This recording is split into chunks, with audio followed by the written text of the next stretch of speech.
भैया हम भोजपुरी गायक मुकेश बबुआ नरवर पंचायत जनता से निहोरा करतनी कि हमार मुन्ना भैया के पत्नी सुषमा देवी के भारी मतों से विजय बनाए।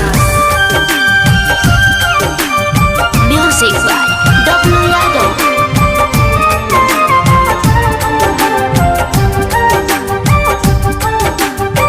निकलस जब सुषमा देवी अपना महलिया से, निकलस जब मुन्ना भैया अपना महलिया से, मच जाला गौआ में शोर चाची, मच जाला गौआ में शोर चाचा।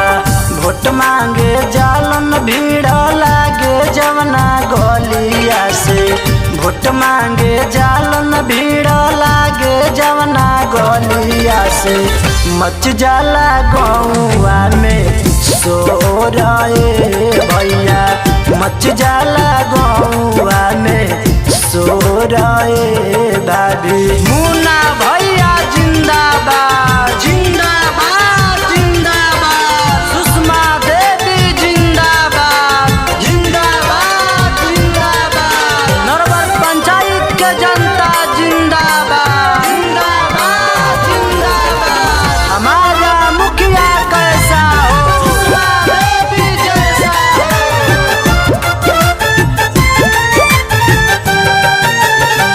नरवर पंचायत के सपोर्ट लोगवा करता, मरेल जैसे जनता इनका खाती मरता।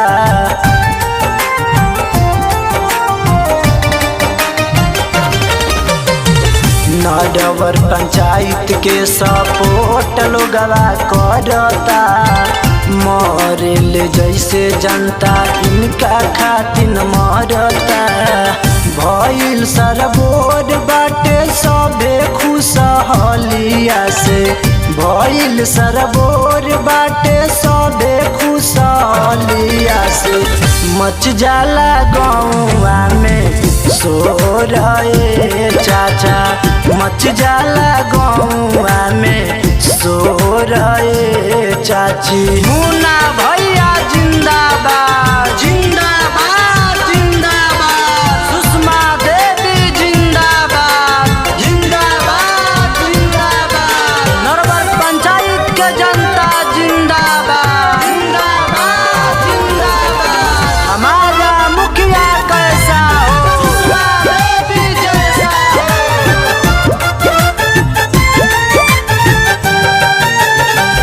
मन लायक सबका मुखिया ई तो मिलल बाड़े हो, जानता के अपना ई तो बनले सहारे हो।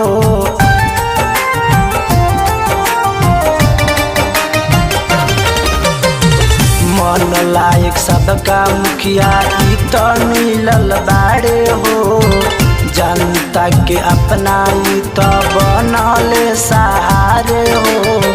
करता स्वागत सब लेके फूल डलिया से, करता स्वागत सब लेके फूल डलिया से, मच जाला गौआ में शोर भैया, मच जाला गौआ में शोर भाभी।